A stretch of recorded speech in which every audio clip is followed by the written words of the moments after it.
Online classes में सभी बच्चों का स्वागत है। बच्चों, आज पढ़ाते हैं हम पादपों में जल अवशोषण की क्रियाविधि। क्रेमर ने सन 1950 में जल अवशोषण की जो क्रियाविधि है उसको दो भागों में बांटा। एक तो है निष्क्रिय जल अवशोषण, दूसरा क्या है बच्चों, सक्रिय जल अवशोषण। तो पहला पढ़ाते हैं आपको निष्क्रिय जल अवशोषण। इसमें ध्यान रखना है, जल अवशोषण के जो कारक होते हैं वो वाष्पोत्सर्जी पृष्ठ या पत्तियों पर उपस्थित होते हैं। मतलब जहां पर वाष्पोत्सर्जन की क्रिया होती है वहां उसके माध्यम से, उस स्थान के माध्यम से जल का अवशोषण किया जाता है। इसमें केवल जड़ एक मार्ग का काम करती हैं। मतलब उनमें जड़ों में से तो केवल पानी आता है, लेकिन पानी को सोखने का जो काम करते हैं वो कहां पर उपस्थित होते हैं, वो कारक वाष्पोत्सर्जी पृष्ठ या पत्तियों पर उपस्थित होते हैं। ध्यान रखना है बच्चों,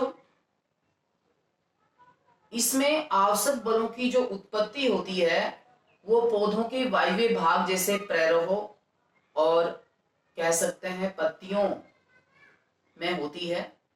दूसरा है बच्चों सक्रिय जल अवशोषण।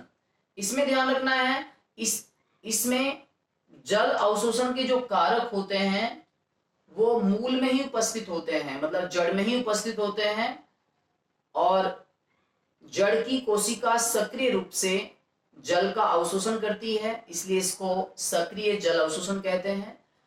इसमें आवश्यक बलों की उत्पत्ति जो होती है वो मूल में ही होती है। अब हम इनकी विस्तार से वर्णन करते हैं।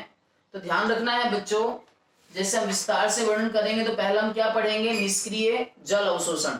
ध्यान रखना है, निष्क्रिय जल अवशोषण में किसी भी प्रकार की ऊर्जा की आवश्यकता नहीं होती, बल्कि इसमें स्वयं ही जड़ों के माध्यम से जल मृदा से प्रवेश करके पौधे के प्रत्येक भाग तक पहुंचता रहता है। अब ध्यान रखना है, इसकी क्रियाविधि हम बताते हैं। पादपों में सबसे ज्यादा जो जल का अवशोषण जो हो रहा है वो निष्क्रिय जल अवशोषण होता है। बताया जाता है कि जल अवशोषण का लगभग 96 से 98% जो भाग होता है वो इसी विधि द्वारा होता है। किस विधि द्वारा बच्चों, निष्क्रिय जल अवशोषण द्वारा।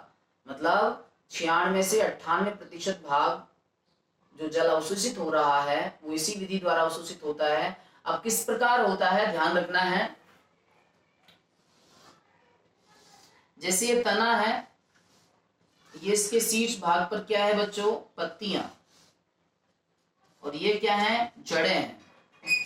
अब ध्यान रखना है, पादपों में जब पत्तियों के अंदर वाष्पोत्सर्जन की क्रिया होती है, अर्थात पत्तियों से जल वाष्प बनकर जब बाहर निकलता है, तो ध्यान रखना है पत्तियों की जो शिराएं होती हैं, कोशिकाएं होती हैं, उनमें एक तरह से तनाव उत्पन्न हो जाता है। क्या हो जाता है बच्चों, तनाव, जिसको हम कहते हैं वाष्पोत्सर्जन तनाव। ठीक है, ध्यान रखना है, उस तनाव, वह तनाव कहां पहुंचता है, तने में या प्रैरोह में पहुंचता है। प्रैरोह से वो तनाव कहां पहुंचता है बताओ बच्चों, जड़ में। तो बताया जाता है कि जड़ों में उपस्थित मूल रोमों के द्वारा पानी मृदा से उस तनाव के कारण ग्रहण किया जाता है। क्योंकि आपको पता है जब पत्तियों से पानी की कमी होगी तो पत्तियां पानी कहां से लेंगी बताओ बच्चों, तने से। तना पानी कहां से लेगा, जड़ से। जड़ पानी कहां से लेंगी, मृदा से। तो इस तरह से पानी को लगातार ऊपर की ओर खींचा जाता है। ध्यान रखना है बच्चों, इसमें किसी भी प्रकार की कोई ऊर्जा की आवश्यकता नहीं होती, लेकिन ध्यान रखना है जब पादपों में वाष्पोत्सर्जन की क्रिया ज्यादा होती है उस समय निष्क्रिय जल अवशोषण भी क्या होता है बच्चों, अधिक होता है। दूसरा क्या है, सक्रिय जल अवशोषण। अब हमने बताया था 96 से 98% जल का जो अवशोषण होता है निष्क्रिय जल अवशोषण द्वारा हो रहा है, इस विधि द्वारा हो रहा है। अब 2 से जो 4% भाग है उसका जो अवशोषण होता है वो सक्रिय जल अवशोषण के माध्यम से होता है या सक्रिय विधि के माध्यम से होता है। एक बात ध्यान रखनी है, इस विधि में जल का अवशोषण मूलों की सक्रियता व मूलों में उत्पन्न जो धनात्मक दाब होता है उसके कारण होता है। बताया जाता है कि यह क्रिया उस समय होती है जब वाष्पोत्सर्जन की क्रिया या तो होती नहीं है या बहुत ही कम होती है। जैसे रात्रि के समय हम देखते हैं तो रात्रि के समय वाष्पोत्सर्जन की क्रिया नहीं होती है, तो उस समय पादपों में जो जल का अवशोषण होता है वो कौन सी विधि द्वारा होता है? बताओ बच्चों, सक्रिय जल अवशोषण विधि द्वारा। अब किस तरह से होगा? इस अवशोषण में देखा जाता है कि मूलों के जाइलम में, जो जड़ का जाइलम होता है, उसका जो जल स्तंभ होता है उसमें ध्यान रखना है एक बल, धनात्मक बल उत्पन्न हो जाता है। उस बल को कहते हैं मूल दाब। क्या कहेंगे? मूल दाब। और ध्यान रखना है बच्चों, इसी दाब के कारण जो जल है मृदा से जड़ों में प्रवेश करता रहता है और पौधों के प्रत्येक भाग तक पहुंचता रहता है। अभी थोड़ी देर पहले मैंने बताया था कि इस विधि में किसी भी प्रकार की ऊर्जा की आवश्यकता नहीं होती। सक्रिय जल अवशोषण में ऊर्जा की आवश्यकता होती है और वह ऊर्जा एटीपी के रूप में ग्रहण की जाती है। किस रूप में ग्रहण की जाती है बच्चों? एटीपी के रूप में।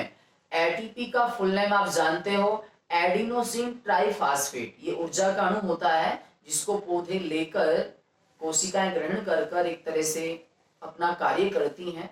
हमारे अंदर भी माइटोकॉन्ड्रिया के अंदर जो ऊर्जा संग्रहित हो रही है वो भी एटीपी के रूप में ही इकट्ठी होती है, जिसको हमारा शरीर ग्रहण कर कर दिन भर वर्क करता रहता है। तो ये था पादपों में जल अवशोषण की क्रियाविधि, निष्क्रिय जल अवशोषण और सक्रिय जल अवशोषण। अब ध्यान रखना है पादपों में जल का मार्ग, मतलब पादपों की कोशिकाओं के अंदर जल किस तरह से प्रवेश करता है। ये तो आपको पता ही है, पादपों में जड़ों के माध्यम से पानी ग्रहण किया जाता है और जड़ों के अंदर हमने बताया था कि बालों के समान संरचनाएं होती हैं जिनको हम क्या कहते हैं? मूल रोम कहते हैं। तो बताया जाता है कि मूल रोम से जड़ के जाइलम में जो पानी का प्रवाह होता है वो 3 तरह से होता है। ध्यान रखना है बच्चों, एपोप्लास्ट,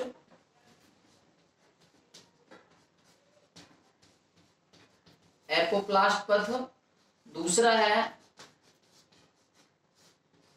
सिम्प्लास्ट पथ और तीसरा है बच्चों रसधानीय पथ।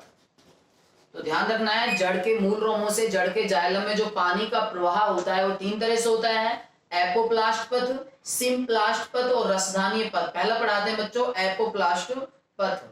ध्यान रखना है, इसमें जल का जो अवशोषण होता है वो निर्जीव कोशिका भित्ति तथा ध्यान रखना है कोशिकाओं के मध्य जो अंतरा कोशिकीय स्थान होते हैं उनके द्वारा होता है और विसरण विधि द्वारा होता है और जल का जो प्रवाह होता है वो अनियंत्रित होता है। बताया जाता है कि जड़ की जो अंतःस्थ त्वचा होती है, क्या बच्चों? जड़ की जो अंतःस्थ त्वचा होती है उसकी जो कोशिका भित्ति जो होती है, ध्यान रखना है आपको, उस पर सुबेरिनीकरण की क्रिया हो जाती है अर्थात उसमें सुबेरिन का जमा हो जाता है जिसके कारण वो जल के लिए अपारगम्य हो जाती है। अब आपको पता है जड़ की अंतःस्थ त्वचा द्वारा तो पानी ग्रहण नहीं किया जा सकता, इसलिए बताया जाता है कि कोशिका भित्ति के अलावा जो कोशिका कला या कोशिका झिल्ली होती है उसके माध्यम से पानी को ग्रहण किया जाता है। उसके बाद पानी पौधों के प्रत्येक भाग पर पहुंच जाता है। दूसरा है बच्चों सिम्प्लास्ट पथ। इसमें ध्यान रखना है एक कोशिका से जल दूसरी कोशिका में, अर्थात 2 कोशिकाएं इस तरह से पास पास हैं। अब इस कोशिका से जल इसमें जाना चाहता है तो ध्यान रखना है कोशिका जो भित्ति होती है या मध्य पटली का जो होती है कोशिकाओं के बीच में, उसमें छिद्र होते हैं जिनको प्लाज्मोडेस्मेटा कहते हैं या जीव द्रव्य तंतु कहते हैं। तो एक कोशिका से जल दूसरी कोशिका में जो जाता है वो ध्यान रखना है बच्चों किसके माध्यम से? प्लाज्मोडेस्मेटा या जीव द्रव्य तंतु के माध्यम से जाता है और इसमें जल का जो परिवहन या प्रवाह होता है वो परासरण विधि द्वारा होता है और ध्यान रखना है बच्चों इसमें ऊर्जा की आवश्यकता पड़ती है। तीसरा है रसधानीय पथ। ध्यान रखना है इसमें जल का प्रवाह एक कोशिका से दूसरी कोशिका में प्लाज्मोडेस्माटा के द्वारा ने होकर, किसके द्वारा बच्चों? प्लाज्मोडेस्माटा के द्वारा ने होकर जीव द्रव्य कला द्वारा होता है। अब आपको पता है जीव द्रव्य कला के माध्यम से वो रसधानी में प्रवेश कर जाता है और रसधानी से कोशिका के प्रत्येक भाग तक चला जाता है। इसमें भी बच्चों जल का जो प्रवाह होता है वो परासरण विधि द्वारा होता है और इसमें भी ऊर्जा की आवश्यकता पड़ती है। तो ध्यान रखना है बच्चों, आज इतना ही काफी है।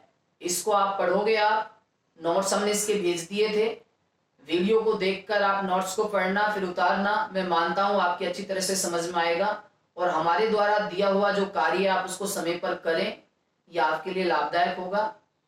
Thank you.